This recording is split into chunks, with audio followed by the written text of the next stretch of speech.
prided my Native American artist, Buffy St. Marie. She taught herself how to play piano as a child, which helped develop her unique style, and she also fell in love with playing guitar at 16 and used that to blend with her uniqueness with folk elements. She first earned degrees in Oriental philosophy and education for the University of Massachusetts in 1962, and then later on in her life she earned another 15 honorary degrees from various universities across North America, including a PhD in fine arts at the University of Massachusetts.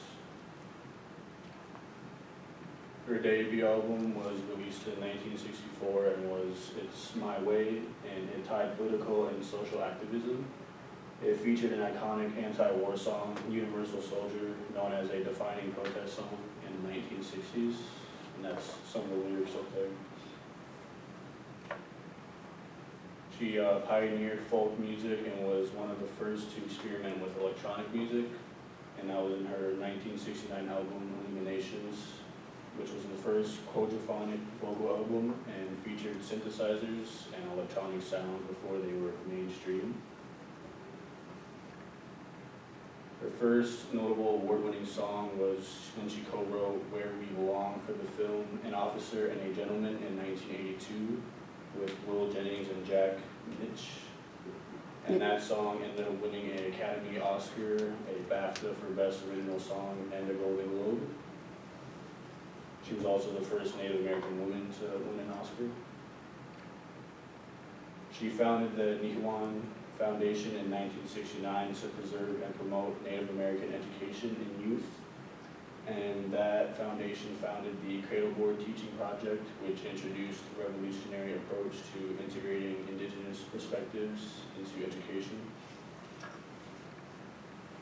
Her music was blacklisted by the U.S. government due to her strong activism during the Vietnam War and opposition to foreign policy. And she was still able to reach her audience because of her international following and work in Canada and other countries. She was a regular on Sesame Street from 1975 to 1980, which helped normalize indigenous representation on mainstream.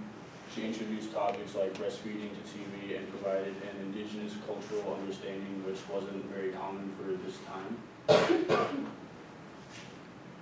And then these are her many awards that she's won throughout her life, which includes her Oscar, her many Juno Awards, and Aboriginal People's Choice Music Awards.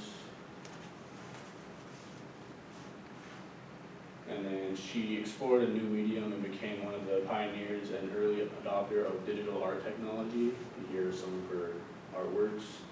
She created all this artwork with early version of MacPaint and on early Macintosh computers when digital art was still in its infancy. And that's my work. Thank you.